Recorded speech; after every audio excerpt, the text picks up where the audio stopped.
In a world where having the ability to fight monsters matters the most, one is fated to be the most powerful of them all. This story tells the life of Lee Sunghoon, who was not awakened or not gifted with the ability to fight monsters. However, after remembering his past life as the strongest sorcerer of all time, his life drastically changed. A new day in the vicinity of the border means another day for the hunters to take down monsters. In this place, the sound of the bullets reverberates in the woods. Several armed men are showering the monster with bullets. Then, one of them uses the grenade launcher that creates a huge explosion, killing one monster in the process. To confirm if the explosion takes down all the monsters, they assign a man named Lee Sunghoon to act as bait for the remaining monsters. They sprayed him with some attraction spray and instructed him to run to the baiting route.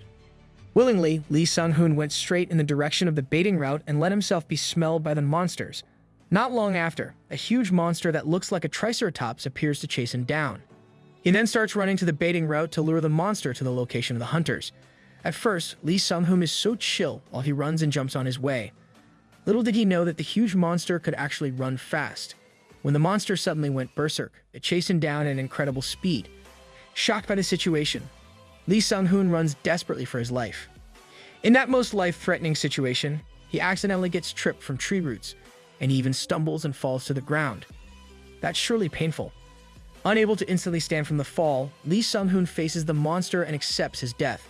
Then all of a sudden, one of the soldiers uses the grenade launcher to bomb the monster before it can reach Lee Sunghoon. Though still struggling from the fall, Lee Sunghoon stands up and moves out of that area. Apparently, the monster is not that easy to take down. It is still, in fact, perfectly fine after getting shot by an anti-monster rifle. From that moment, a group of hunters with special abilities, or what they call the Awakened Ones, take charge of everything. A tough-looking bald man thanked Lee Sunghoon for his effort. On the other hand, a blonde guy seems quite disappointed that he is still alive. Meanwhile, a gray-haired man who wields a huge sword said sarcastically that he never runs out of luck. Unhappy by their bullying attitude, the head of the party called their attention and asked them to get ready for the monster. Together, they start fighting the formidable monster. The bald man with a huge shield turns out to be the tank of the party. He uses his tank skill, demonic taunting gaze, to make the monster focus its attack on him. Meanwhile, a lady with floating hair uses her mage skill, multiple maximize greater multi-fire ball complete, to launch several fireballs at the monster. What a nice combo. Most of them are impressed with that attack, and it seems effective as the monster took serious injury. However, that did not kill the monster.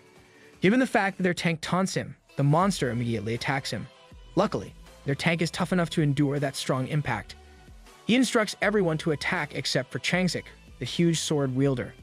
The guy who is wielding a spear uses his lancer skill, Quicksilver triple lunge, to deliver several critical stabs on the body of the monster.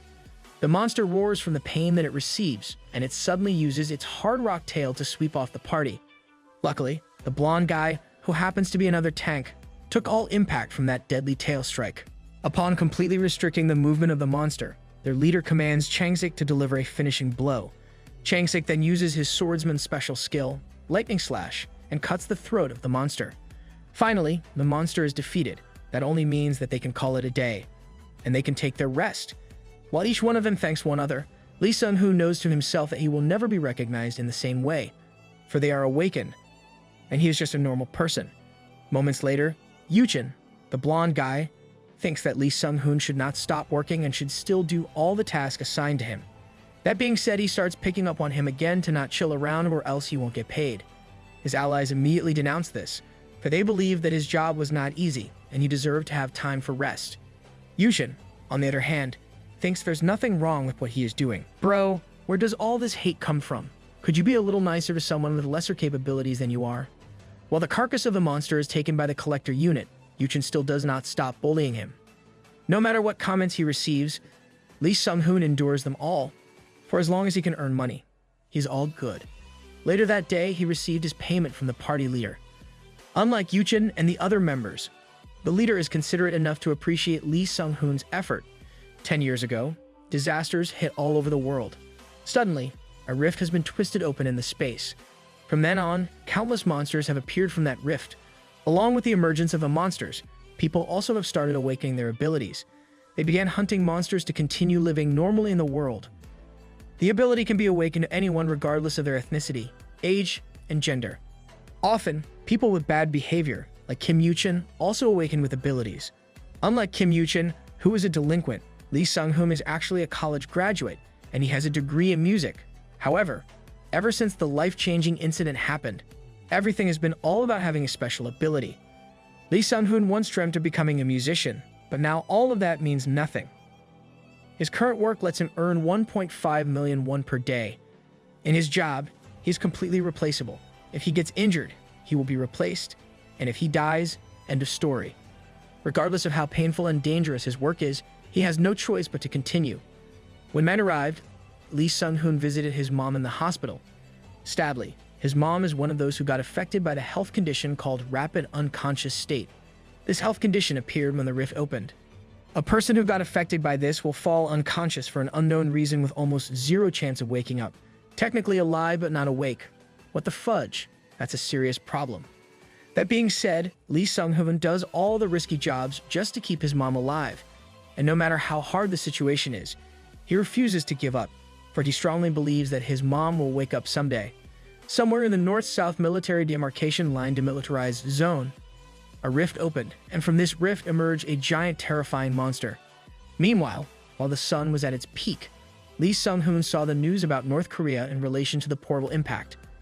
While on the way to his next job, he contemplates what is truly happening with his life. Sadly, he feels bad about everything and starts to feel hopeless. Moreover, he can't help but compare himself with other people who are having great life after being awakened. In the new system in their world, hunting monsters has become everything. The monster's body parts sell for a ridiculous amount of money. So, it is not surprising how monster hunting has become a trend, or more appropriately addressed as a way of living. He wakes himself up to stop thinking about comparing his fate with others.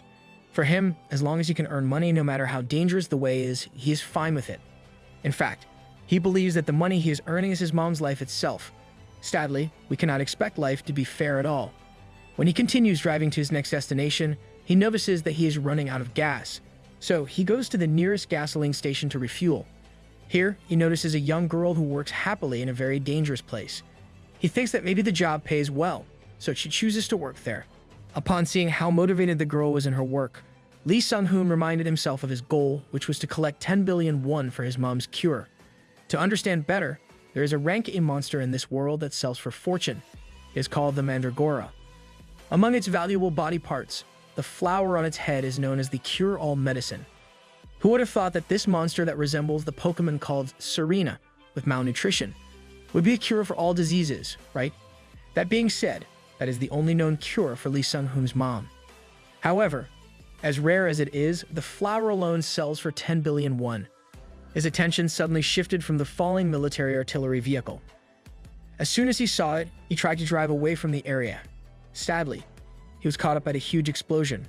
While he got swept by the impact and his body was thrown in midair, he was thinking about his mom. Then, he completely loses consciousness. Meanwhile, he wakes up in a place where there is a huge monster dragon that can talk.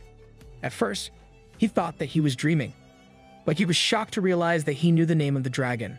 It is the Black Dragon Akalumen, the magnificent dragon that has established its superiority over the demigods. Not long after, he saw a long-haired man whose body was already severely damaged. What the fudge? Bro, you still managed to talk in that state. Just like how he feels with Akalumen, Lee Sunghoon feels like the guy is familiar to him. Knowing that Akalumen would end his life soon, he activated his reincarnation spell and vowed to find Akalumen someday. The long-haired man is known as the Great Sorcerer Kuratoras. Meanwhile, Akalumen is charging a very deadly attack. He cast it to erase the very existence of Kuratoras. After that, Lee Sunghoon realized that what he saw was not a dream, but a memory of his past life. Back in the present time, Lee Sunghoon gains back his consciousness, then realizes that he is the reincarnation of the greatest sorcerer in the history of mankind. Lee Sunghoon feels very weird because his memories from the present and previous life start to mix up. After checking that he got no serious injuries, he felt relieved, but a little disappointed that he had been living his life pathetically after getting reincarnated. When he stands up, he starts moving his mana flow, which luckily has no problem at all. Suddenly, his whole body was engulfed in bright bluish light. He got a notification about establishing a connection to Akasha's system, and his awakening began. After successfully awakening his talent, he is welcomed by the Akasha system, making him one of the awakened people. 10 years ago, when the portals first appeared, the The being introduced itself as director of the Akasha and began conversing with humanity. Akasha's director randomly chose people to awaken them with ability, leveling up with the experience gained and the ability to use skills. It works exactly like an RPG game system. The awakened humanity adapted to this ability and thus was able to fight against the monsters. As the reincarnation of the great sorcerer Kuratoras, he couldn't help but wonder why the system was applied to him when he developed using magic a long time ago, even before the Akasha system was established. He then thinks that it may be due to the reason that despite having the same soul as the great sorcerer Kuratoras, his body is recognized as a completely new being. Besides, the Akasha director is basically not from Earth, so they might not have the ability to recognize reincarnated souls. He activated his status window and saw his current status and abilities. As expected for a newbie, he has no job yet. After that, he decided to gather up more mana for anything that could possibly happen. After gathering his mana, he acquired a new skill, magic, which somehow is expected as he was a great sorcerer in his past life. Soon after obtaining that skill, he acquired a new job as apprentice magician. That being said, Lee Sunghoon realizes that the system doesn't really know anything about him, especially about his past life. As he moves, he gathers up more mana. This increases his mana permanently by 0.01. Looking around the devastation of the area, Lee Sunghoon saw that the final defense line had been broken. It is a military demarcation line that was created with a ceasefire agreement between North and South Korea in the past. But after North Korea was attacked, it is now called a final defense line. Currently, the combined forces of the Awakened Ones and the military are defending the line against hordes of monsters pouring from the north. The line is reinforced with sizable amounts of weapons and explosives to fight against monsters that are mostly resistant to physical forces. However, the final defense line has been broken, which means that the monster is strong enough to break through the defense. After seeing the dead body of a woman, he saw some coarse stones spilled from its box. With his knowledge of different items, he knows that he can sell them for a very good price. He strongly thinks that the vehicle that transports these coarse stones was caught up by the explosion. In his previous life, these were called the magic stones. A coarse stone is a source of mana that is solidified like a rock. This would be extremely useful for Lee Sunghoon, who doesn't have too much mana. Knowing that the stones could be useful for him, he took them. Besides, he can sell these 32 coarse stones for about 10 million won. After that, he looks for his scooter, but only to find out that it is completely ruined by the explosion. He decided to use some of the coarse stones to fix his scooter, though he felt that it was a bit wasteful. Nonetheless, he badly needs transportation at the moment, so he proceeds with it. Well, that's definitely the most expensive scooter repair that he had in his life. After creating a magic circle to restore his scooter with the use of the coarse stone, he acquired a skill called Magic Circle. A few seconds after, he acquired the Magic Circle recipe called Restoration. Then he acquired another skill called Mana Usage. Moreover, his scooter was restored like a new one. Lee Sunghoon knows that the system is similar to RPG games, but he did not expect that it would register each and every magic as a skill. Furthermore, apart from the personal energy and mana that he has, the Akasha Director is providing him energy that he can use to activate his skill. That being said, he can just use however much magic he wants without worrying about himself. Moments later, he felt a strong force from a not-so-distant location. Turns out that several awakened people around the area are also caught up in the explosion. Knowing that there were many awakened people in the area, Lee Sunghoon felt no need to escape right away. However, he soon realizes that if the monster has broken through the final defense line, they cannot stop it. Not long after, he felt something bad would happen. Then, all of a sudden, he saw a monster descending from above.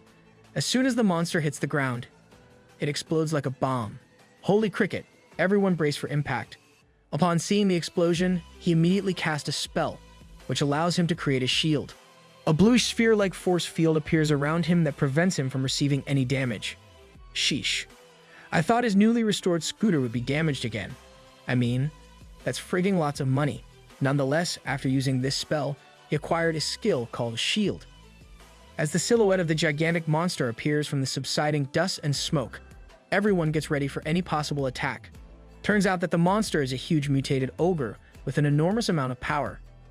Upon seeing how big and powerful it is, Lee Sunghoon knows that it is something that he cannot handle at the moment. He decided to escape the area as soon as possible.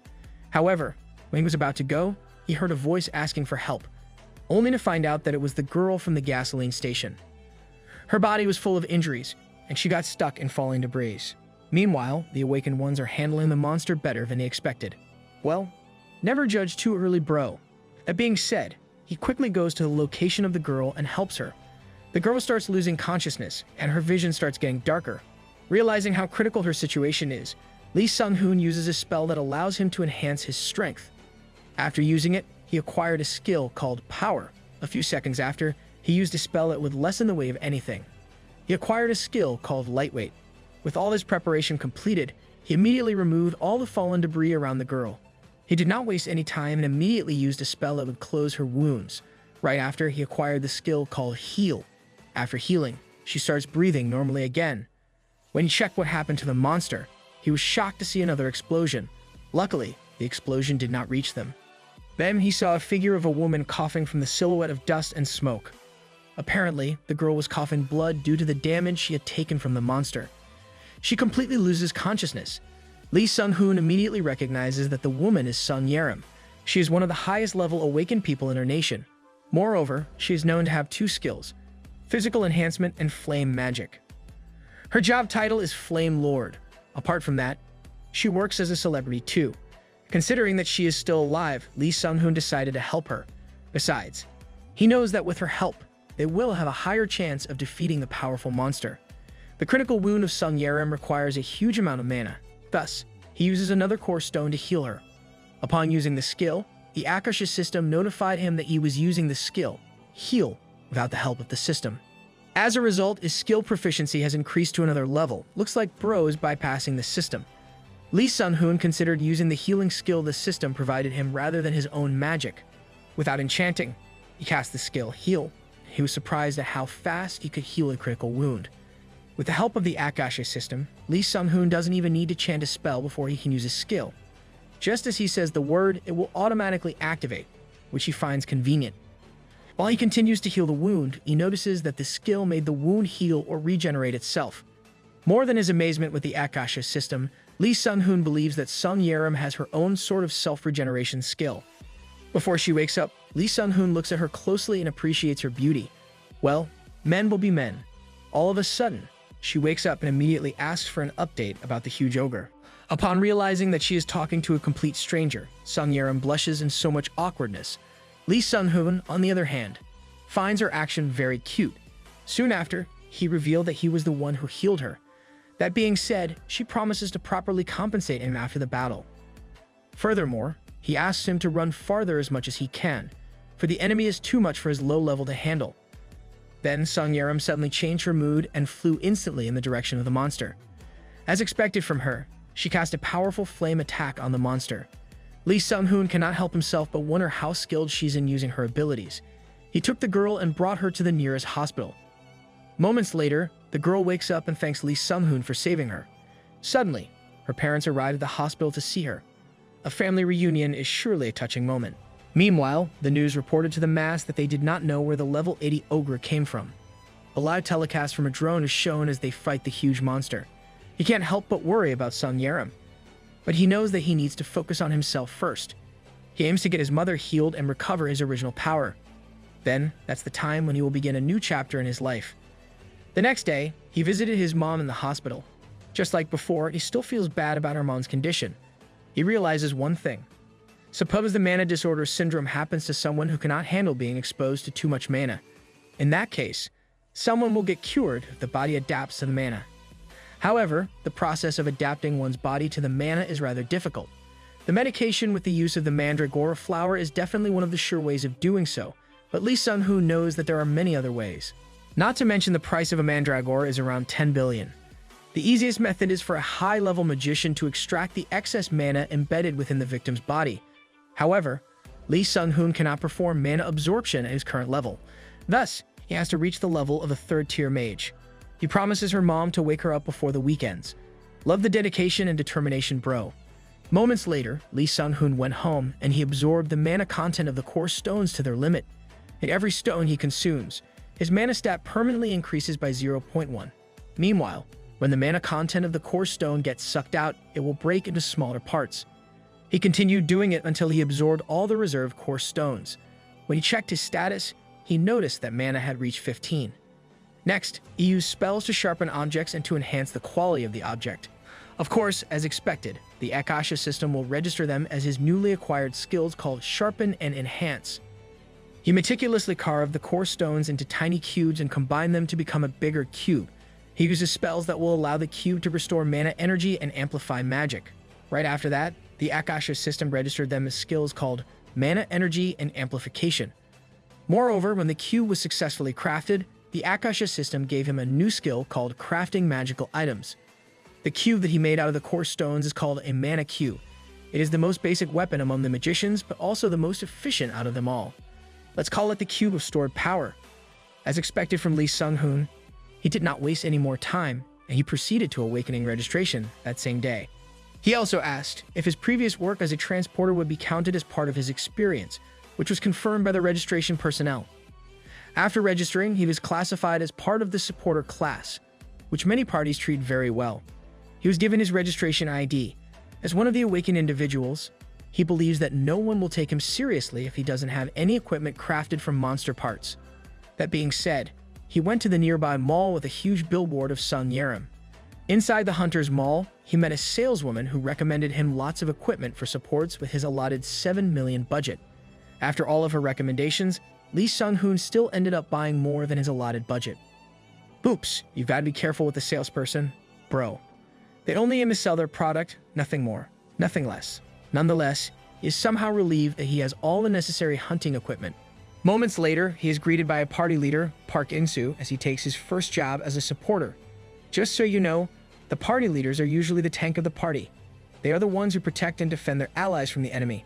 He also meets the healer of the party.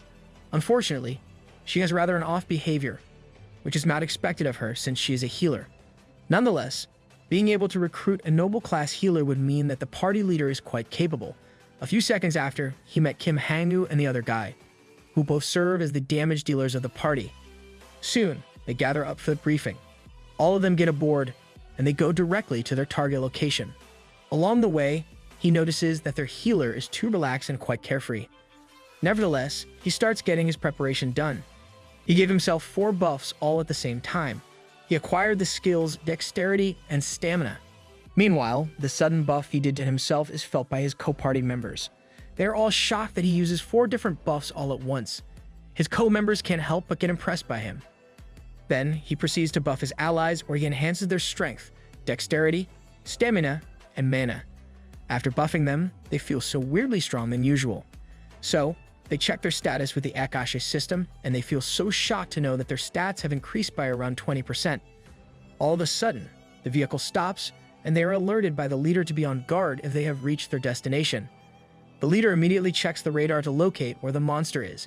They all got out of the vehicle to do their hunting as they had planned. The leaders reminded the supporter and healers to keep their distance even though they were not part of the battle. He also reassures everyone that he will cover them in case of emergency. Moreover, he told the damage dealers his last reminder about attacking their target monster. Looks like things are starting to get serious. The damage dealers of the party are so excited to use their abilities. They cannot wait to see their strength after Lee Sunghoon buffs them by 20%. They start luring the monster to their location with the use of the monster attracting scent. Meanwhile, Lee Sunghoon buffs their leader, and just like his other allies, he is shocked by his buffing skills. He also cannot believe that he is just level 1 with the skills he has. Though he is aware that he can do more, Lee Sunghoon stays low-key about it. Your humility is admirable, bro. Not long after, the monster appears in front of them. It was a cute red-white lizard monster with a very scary mouth. Lee Sunghoon notices that the healer is quite scared. However, she revealed that it is more of a disgust than fear. Lee Sunghoon immediately asks the leader if he needs to debuff the monster. The leader did not agree with his suggestion because he wanted to see how strong they were after receiving the buffs. The leader, who is also the tank, already charges forward and uses a taunt skill called Approximate Mental Interference against the monster.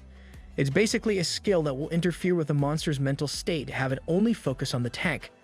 After successfully taunting the monster, he gathers up some force and hits the head of the monster using its giant hammer. He then instructs the damage dealers to attack the legs of the monster to disable its movement first. Lee Sunghoon admires how they fight in sync.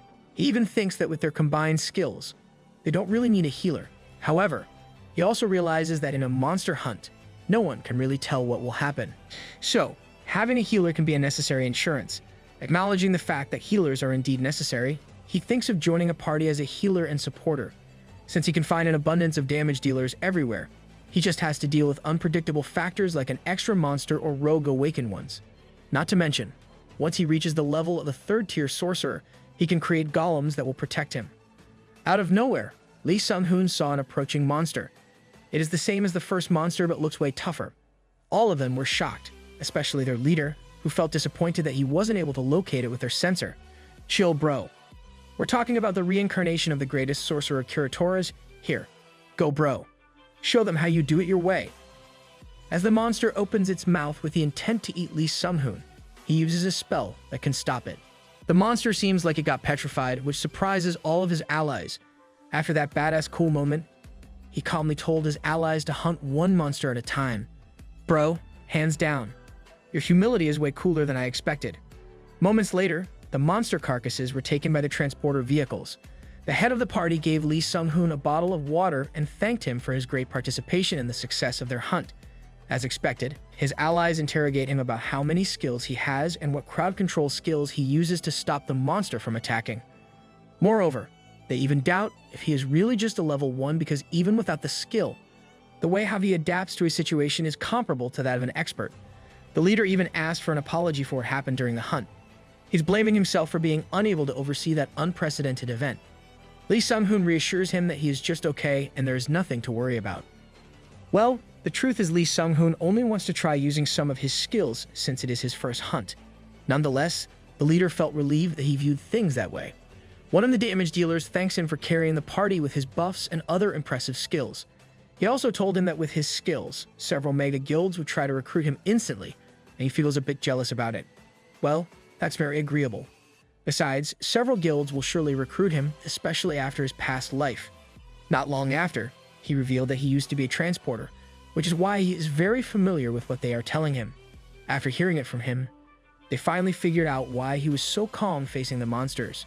Moments later, the leader asks the party if they still have mana, which everyone confirms.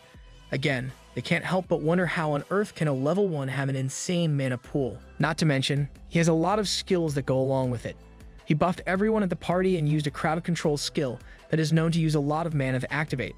Meanwhile, the healer is waiting for a chance to talk to Lee Sunghoon. This makes Lee Sunghoon feel so uncomfortable as she glares at him like there is something she wants to say. On the other hand, the healer simply wants to say hi to him, but is still deciding if she will do it or not. The leader asks the healer if she still has time to do more monster hunting, to which she agrees. After being agreed upon, the party proceeds to hunt more monsters. After a long day, they went to the market to sell the carcasses of the monster they killed. The buyers are surprised to see that they have clean carcasses. That only means they can sell the carcasses at a very high price because buyers can sell many of its parts to many item crafting companies. After the negotiation with the price, they receive a 15% higher payment than what they usually get. Meanwhile, Lee Sunghoon wants to use his skill, Moral Sensor, to know if the buyer is telling the truth or not. However, at his current level, he cannot use that skill just yet. Nonetheless, this experience gave him more motivation to level up as a Tier 2 mage quickly. After the leader received the payment, he revealed to the party how much did they earn that day.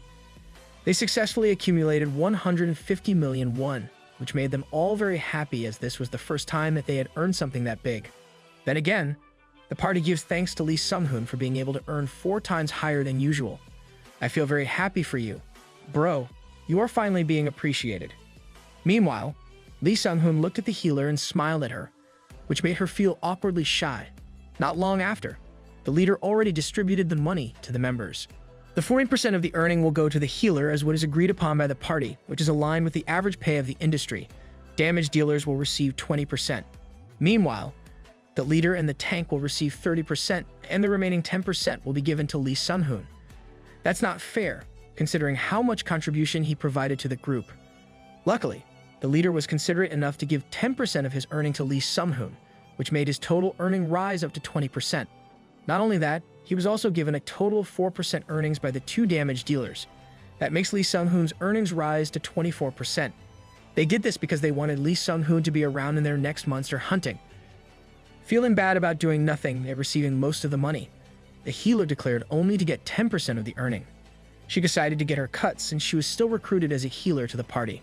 She gives all of his allies the other 30%, which shocks everyone.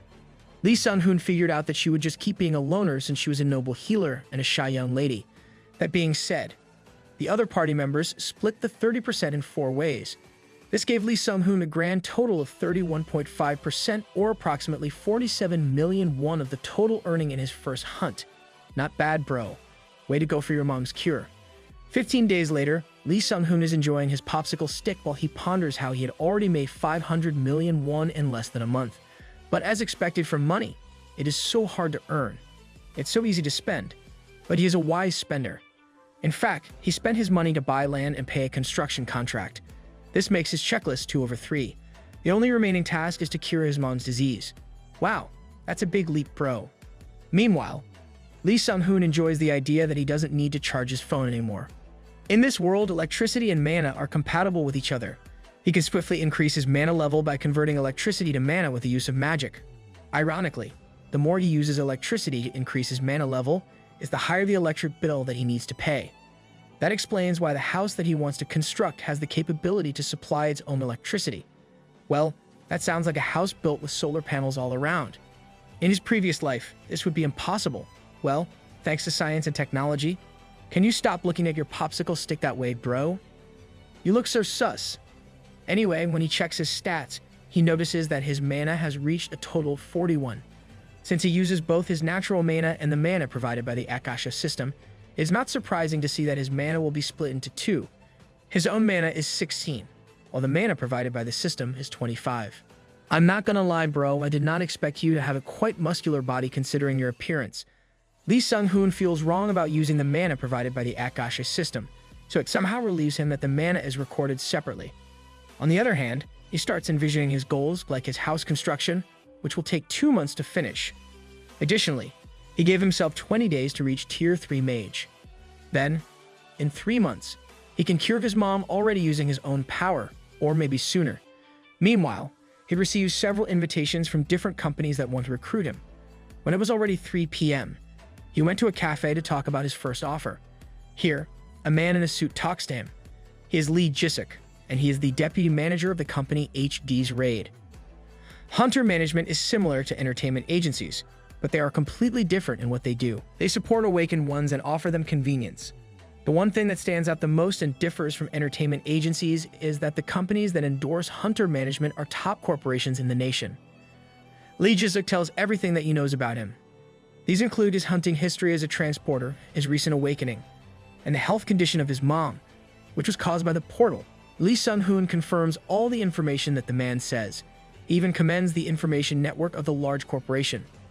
Lee Sunghoon tells him that if they don't have enough eyes to see the start rookies in the industry, it will easily get bankrupt. And that's a cold truth. The management side is as competitive as hunting. That being said, Lee Sunghoon reveals to him directly the reason why they want to hire him, and that is due to his ability to cast a crowd control magic skill that can paralyze monsters. Thus, the company strongly believes that his skill has tremendous value if used properly. Lee Sunghoon smirks and tells Lee Sunghoon that it is indeed an amazing skill. With paralysis, it's easy to hunt monsters with minimum casualties. With a party that is composed of trained hunters, they would even be able to capture monsters alive. Lee Sunghoon was a bit impressed with his cleverness and completely agreed with what he said. In fact, a monster's value can be 10 times higher if it is sold alive as compared to a dead one. Lee Sunghoon handed his offer to him. Turns out that the offer is 1 billion won, which is quite a large number sum for a rookie like him. Lee Sunghoon further explains that a tiger cub is a tiger. Nevertheless, for someone with a bright future, it is only correct for them to offer a matching condition. At the back of his mind, Lee Sunghoon is confident that he can get Lee Sunghoon to join him. He strongly believes that someone who can act as a healer and a supporter with crowd control skills, such as paralysis, is very rare. Nonetheless, he is confident that the offer he gave is nowhere near proportional, and Lee Sunghoon cannot surely refuse it. Moments later, Lee Sunghoon asked for some time to decide about it, which shocked and disappointed Lee Sunghoon. He asks him why he needs time to consider a great offer. Lee Sunghoon assures him that the offer is certainly great. Nonetheless, other offers are as great as his, so he needs time to think carefully about which one is the best for him. Upon seeing other invitation cards from other huge local and foreign companies, Lee Sunghoon understands everything that is going on. Our innocent guy Lee Sunghoon activates his notorious negotiating persona and bargains well. The thing is, Lee Sunghoon knows that he is just one person, and yet numerous companies out there want to recruit him. Despite facing a national corporation, he knows that he has the advantage in that negotiation. Thus, they need to do better to convince him to join. Moments later, Lee Sunghoon successfully obtained the rare Mandragora flower. Turns out that he signed a contract with a corporation, and this medicine is just a part of the down payment of the contract. The doctor can't hide his amazement at how he got a great offer for a beginner like him. Well, he's more than meets the eye doc. Meanwhile, the doctor notices that Lee Sunghoon's mom is waking up. As she gently opens her eyes, the first thing she sees is the face of her son. She calls his name and tries to reach him with her hand. He caresses the hair of her son and asks for an apology for catching the disease. She reassures the crying Lee Sunghoon that she's okay and there is nothing to worry about. At some point, his mom could not understand the amount of emotion that her son was pouring down. Meanwhile, the doctor cut the emotional moment between the two, for he needs a moment to check the patient's vitals and to know if there is nothing wrong with her body. Upon checking, the pupil is stabilized and his blood pressure is normal. The doctor told them that everything seemed fine and they just needed to do some follow-up checks to ensure that there was nothing wrong with the patient. Witnessing the effect of the Mandragora flower, the nurse cannot help but wonder how fantastic the medicine is. This is the first time she sees the effect of the Mandragora flower. However, she can already tell that the rumors about this medicine are true. The patient's health, as well as her actual condition, is as if she was younger. Meanwhile, Lee Sunghoon's mom is shocked to know that she's been asleep for 2 years. It was a peaceful and beautiful day at the hospital, and Lee Sunghoon took his mom outside to breathe fresh air. She asks his son if what the doctor said is true. Lee Sunghoon confirms that he is cured with the use of a medicine made from the Mandragora flower. His mom knows how expensive Mandragora is, and she begins to worry that he might have done something shady to make money. Immediately, Lee Sunghoon clears the worry in his mom's mind. He shows her his hunter's license as an awakened one, which shocks her mom. He also added that he is a rare kind and he gets a fantastic salary. Not to mention, his contract down payment is 200 million won. With his job, he managed to pay all of their hospital bills and save enough money to build a comfortable house for his mom. He told her not to worry about anything anymore. The way how Bro hugs her mom feels so genuine. All of a sudden, tears run down her mother's face. Her mom can't help but cry for what happened. She feels so sorry for her son, who chooses to give up his dream of becoming a great musician to become a hunter for her sake. Seeing this, Lee Sunghoon holds his mom's hand tightly and tells him not to worry. Besides, the company that recruited him is a national corporation, the HT Group. Thus, they can already live comfortably as much as they want. His mom still worries about his safety in every hunt that he joins. To calm his mom, he explains to her that as a rear support type, he stays in a safer place than most of the other fighters. After that, he takes her mom back to the hospital since she has to stay in the hospital for a few more days to have further detailed checkups. He left for work since it was his first day at the company. He promised her mom to come straight to her after doing his job. Moments later, he arrived at the huge building. Here he is welcomed by a guy who's wearing what seems like Cyclops eye gear. Lee Sunghoon told him that he went there to see Deputy Manager Lee Jisuk. Then he was allowed to enter the building. Not long after, Assistant Manager Kim Tae-young, definitely not the BTS member, approached him and gave him his visitor's pass. The assistant manager talked about an interesting project that the company has been preparing. Basically, he will be joining a novice party that is made up of people with rare abilities.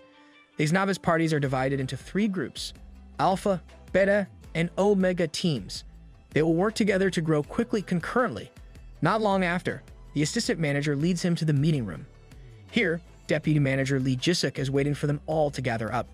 Shin Sang-jin, the supporter who is known as the one who spreads the curse, questions if there is a need for another supporter in the team. Well, sounds like Bro is threatened. Deputy Manager Lee Jisuk explains that he is not a simple supporter. Since he is a multi-class, he can complement any lacking area that the team might have.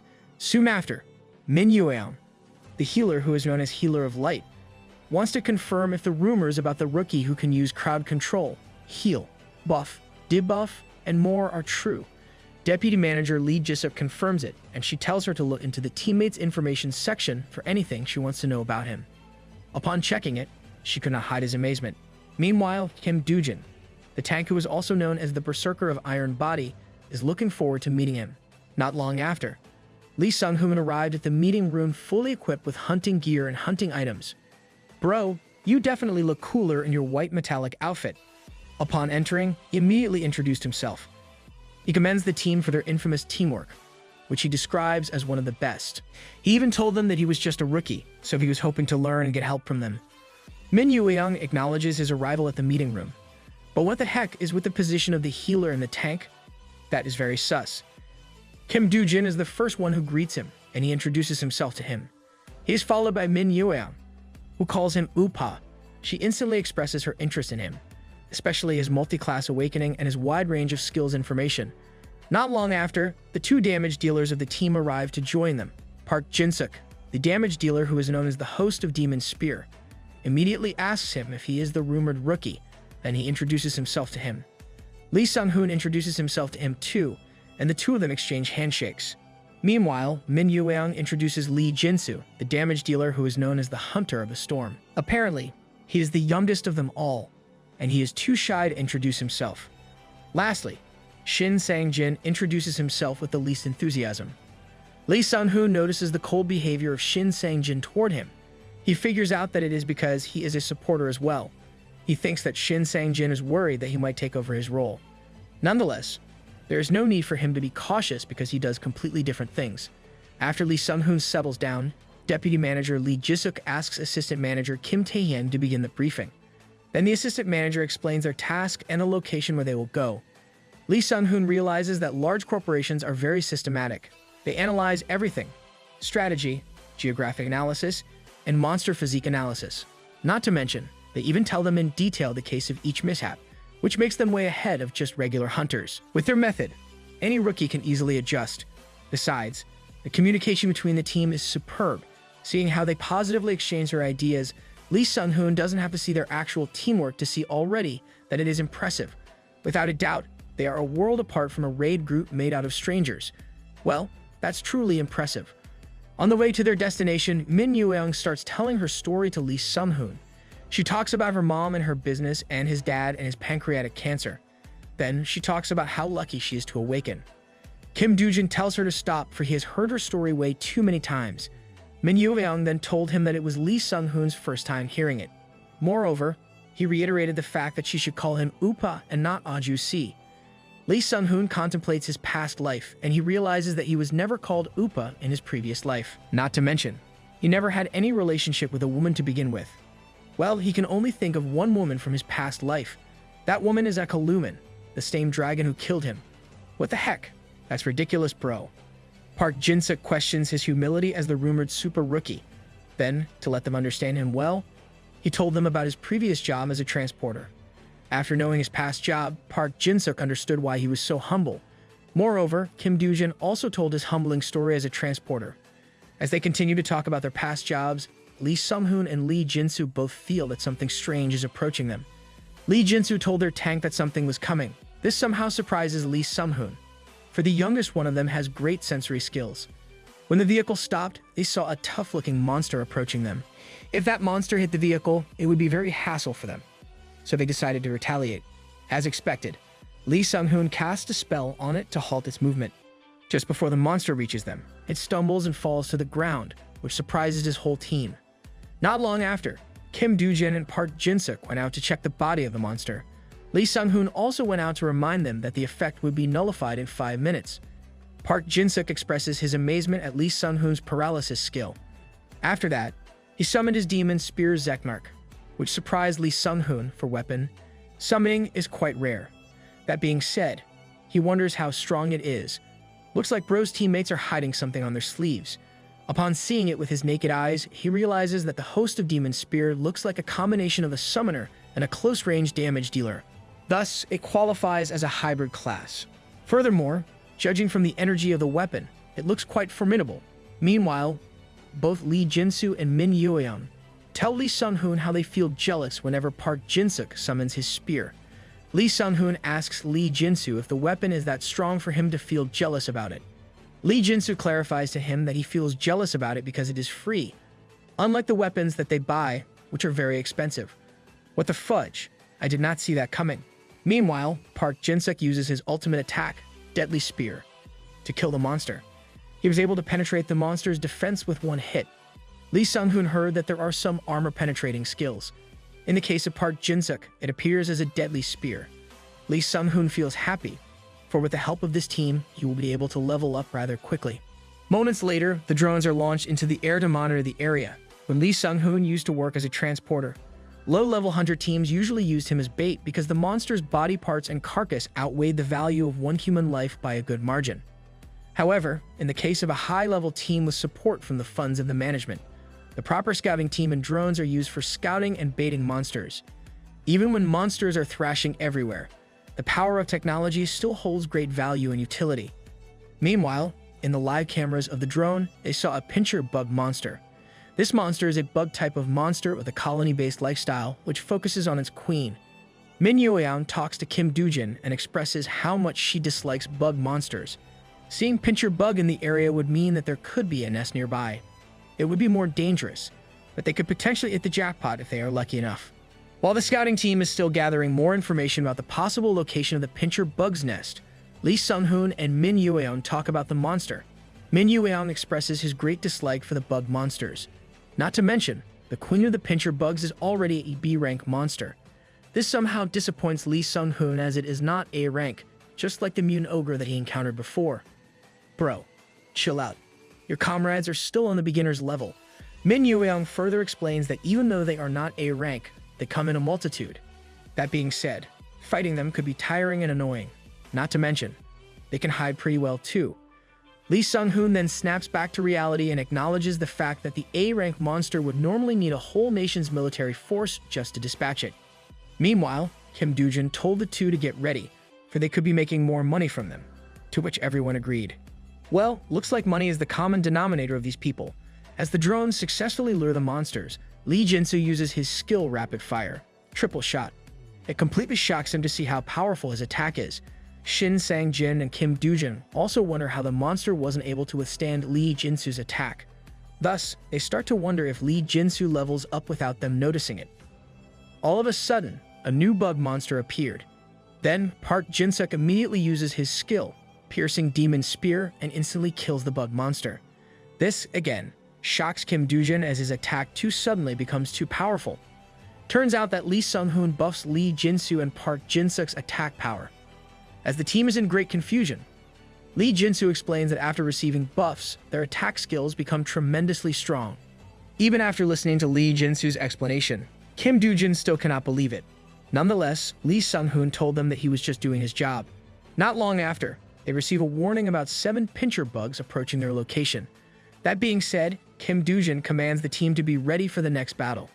Following the order of Kim Doo-jin, Lee Jinsu and Park Jin-suk already went to their respective locations. Kim Doo-jin, along with Shin Sang-jin, will face the other bug monsters. Meanwhile, Min Yueon is put on standby mode to heal them whenever necessary. The same is true with Lee Sunghoon, who is put on standby mode and casts paralysis on the monsters when necessary. Moments later, the horde of bug monsters arrive. As expected, they attack the monsters before they even reach them. After successfully killing the first wave, they'd receive an order to leave the area immediately, for more waves of bug monsters are approaching them. Looks like things are not going well.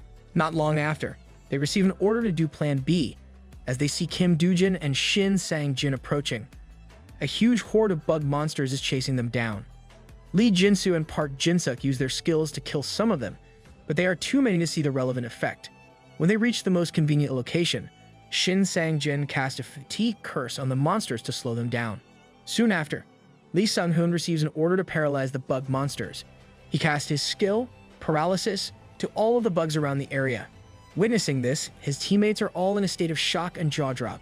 Meanwhile, the area is suddenly filled with paralyzed bug monsters. After that long, tiring day, they all went back to their headquarters to take a bath. While bathing, they celebrate their total earning, which is 10 times the normal earnings. Not only that, they also leveled up a lot. That day, Lee Sunghoon earned 1.7 million won, and his level went up by 7 as well. His mana has increased by 50, and even gains new skills. Not long after, Lee Jinsu asks him if he wants to go with them to have a drink. Lee Sunghoon, however, immediately refuses the invitation as he has more important errands to do that day. The first one is to get his mom out of the hospital, while the second one is to find a place where they can temporarily stay until their house gets finished. One day while they are hunting monsters, Lee Sunghoon receives a call from General Manager Lee Jisuk for the house he requested for the construction has been finished. From a distance, A windmill is seen towering near his house, as far as he requested. The first, second, and third floor is made of glass materials for one side of the wall. The interior of the house is also completed. That sounds like a lot of money. His mom cannot believe that they are now living in an aesthetically big house. General Manager Lee Jisuk added several solar panels on all its roof. In the pond in front of the yard, we brought in some koi. His mom is truly overwhelmed by everything that General Manager Lee Jisuk is saying.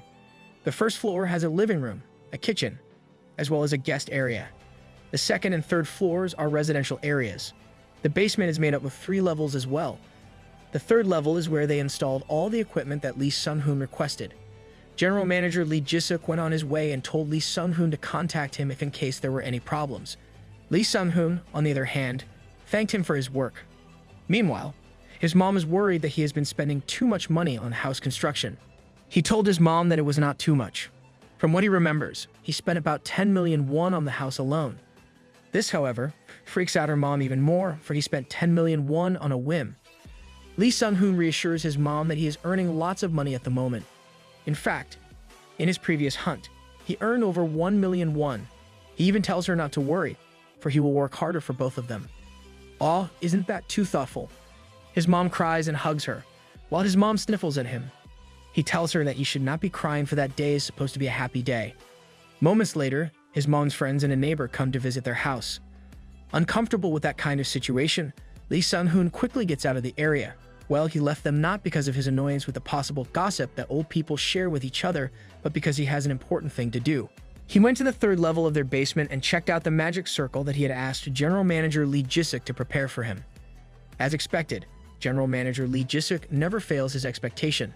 The magic circle is made of 99.9% pure gold with no error on the carved patterns at all. He cannot hide his excitement after seeing it, as his genuine smile is reflected on the golden floor. Wow. Just wow, I think having a golden floor should be one of the new standards for rich people to have. When Lee Sunghoon leaks some mana into the electricity farmed from the solar panels, purple electric currents come out of the magic circle. Not long after, while he sits in the middle of the golden magic circle, he casts a spell that will activate the magic circle. Then the magic circle glows magnificently with golden light, while all of its surroundings start to get engulfed by purple smoke from the electric current. Moments later, everything seemed to work well, and all he had to do is to absorb the mana converted from the electricity. He commands mana to dwell inside his body. Turns out that the purple cloud-like figure is the transformed mana made from electricity. The smoky and cloudy figure starts to enter his hand like a whirlwind. As he absorbs it, the mana stat has permanently increased by 0.01 over and over again until all the mana in the area gets sucked up. Meanwhile, Lee Sunghoon simply enjoys the presence of mana surge inside his body. After absorbing everything, he feels so good. It looks like bro has been filled with happy hormones, and he can't hold it anymore. 15 days later, Lee Sunghoon gets a hold of how to properly use the current technology to his advantage.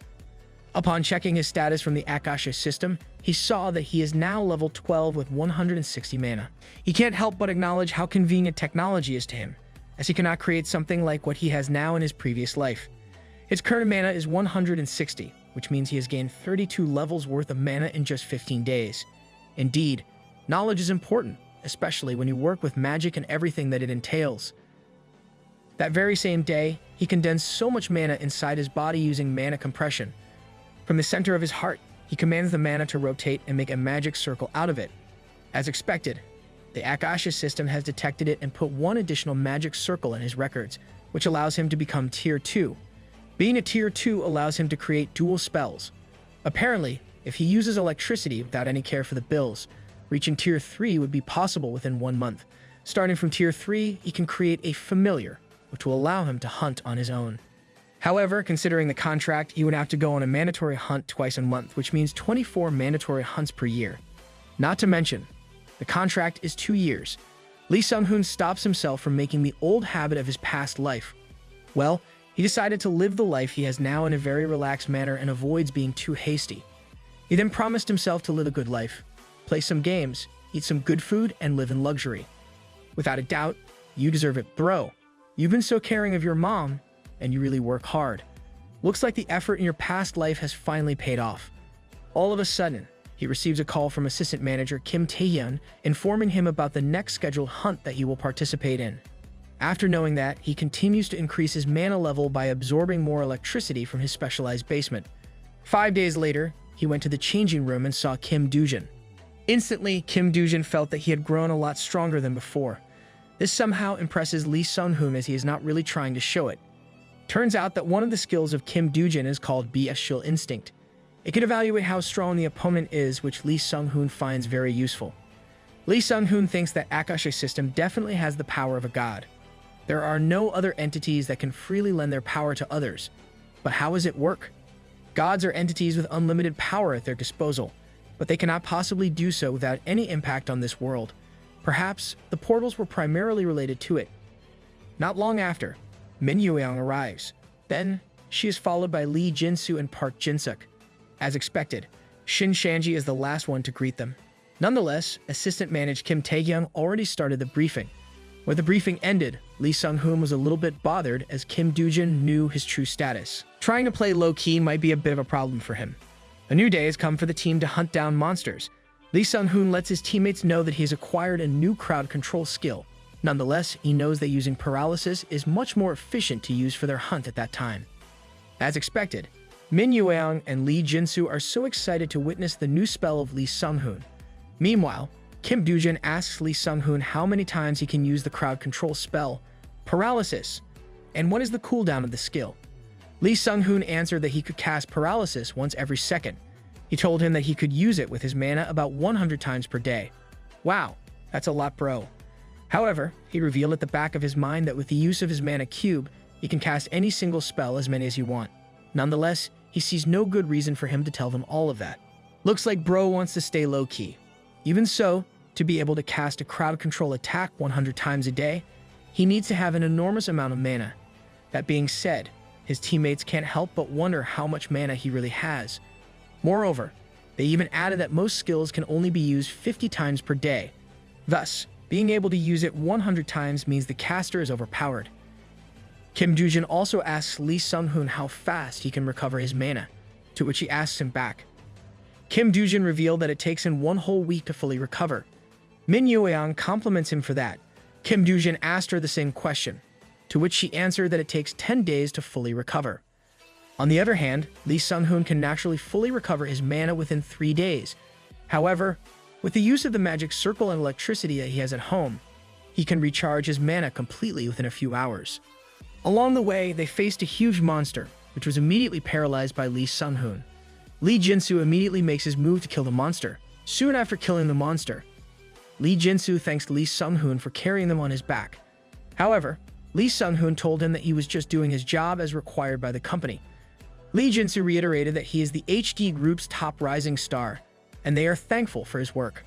They deal with the monster carcass and move to their next hunt. Meanwhile, an alarming presence of unknown people has been following them. Just before lunchtime, the team successfully completed the hunt. The truck is already filled with monster carcasses. When they are about to go, a group of people shower them with bullets. Apparently, it was an ambush from black hunters. Some of their troops got severely shot by bullets. To avoid getting further casualties, Kim Doo-jin uses his shield and blocked all the bullets. Seeing how dangerous the situation is, Lee Sunghoon uses his skill shield to protect himself from the bullets. Then, he simultaneously uses 2 spells, Lightning and Pierce Magic Arrow. The Akasha system recorded them as his newly acquired skills, Lightning and Magic Arrow. He combined the 2 spells to become Lightning Arrow. The system also recorded it as a newly acquired skill, Lightning Arrow. He cast the lightning arrows in the direction of the enemies. Upon casting a strong amount of lighting power, the enemy's weaponry got destroyed quickly. Meanwhile, Min Yueang continues to heal their injured allies. They receive a notification about the exact location of the enemies, and they get ready to combat.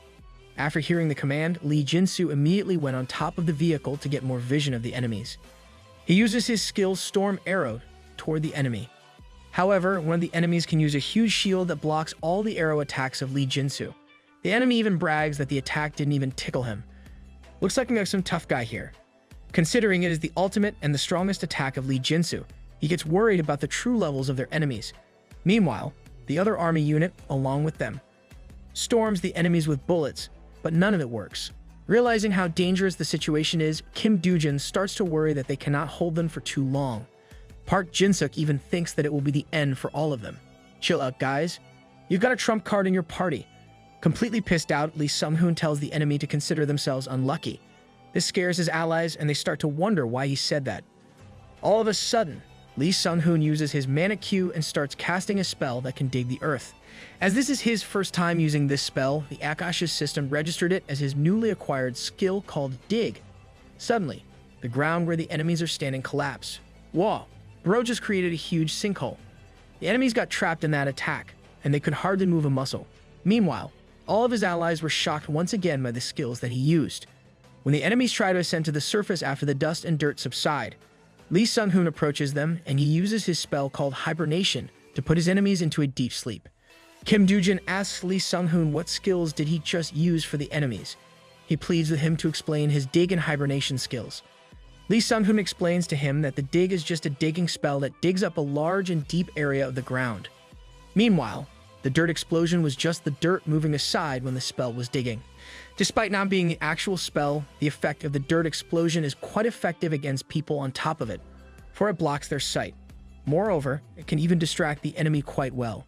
On the other hand, hibernation is just a skill that does what it says. It's very similar to his crowd control skill, paralysis. It's just that with this effect, they are put into deep sleep. Min Yueon then asks him how many skills he has, and Lee Sunghoon tells her that it is his secret. Lee Jinsu, on the other hand, thinks that he is a guy that is full of mystery. Meanwhile, Lee Sunghoon analyzes what he did. Turns out that the single spell Dig was much more effective than the dual spell Lightning Arrow. Basically, terraforming magic and counterattack magic is always useful. That being said, he plans on using this strategy on a massive scale to maximize its potential damage.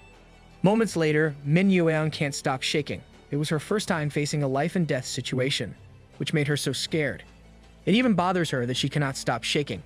Seeing her in this condition is something that he cannot bear, so he uses his magic spell to enhance his soul stability.